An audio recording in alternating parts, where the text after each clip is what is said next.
Bonjour tout le monde.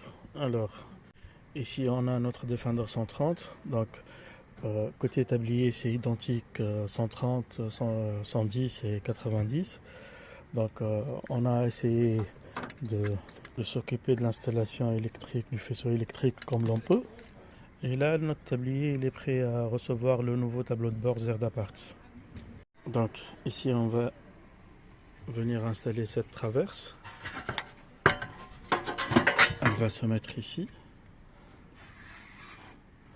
Elle va être fixée avec ces vis là et par là. Donc on va venir la mettre comme ça.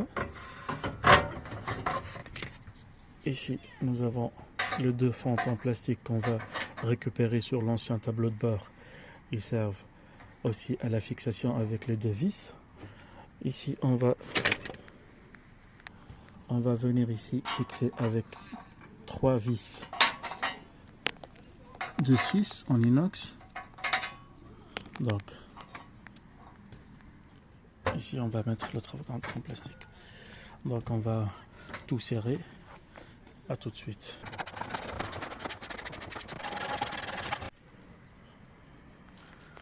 Donc voici la traverse, elle est installée. Il y a la version avec un cendrier et la version simple comme ça. Donc une fois elle est installée avec les 3 vis de 6 et avec les deux fentes en plastique, donc on va venir par là faire des petits trous ici avec la visseuse de 4 mm pour insérer les rivets.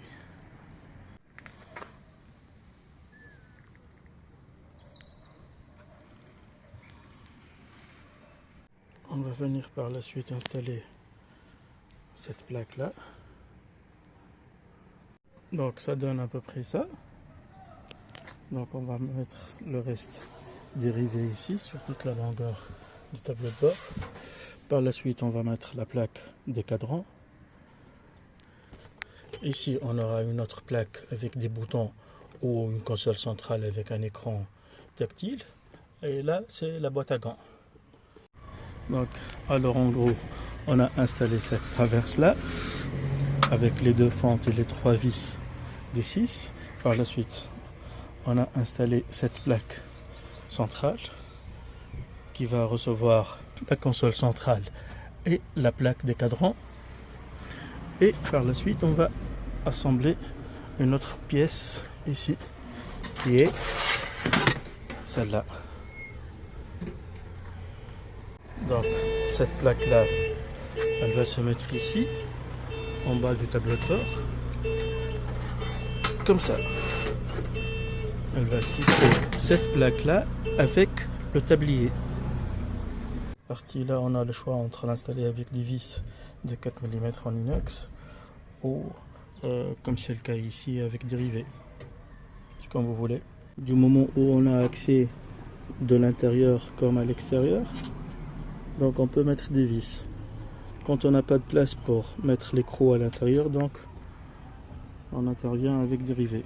Et comme c'est le cas ici, donc on n'a pas l'accès à l'intérieur. Donc une fois cette plaque fixée, il ne reste plus qu'à la fixer sur le tablier.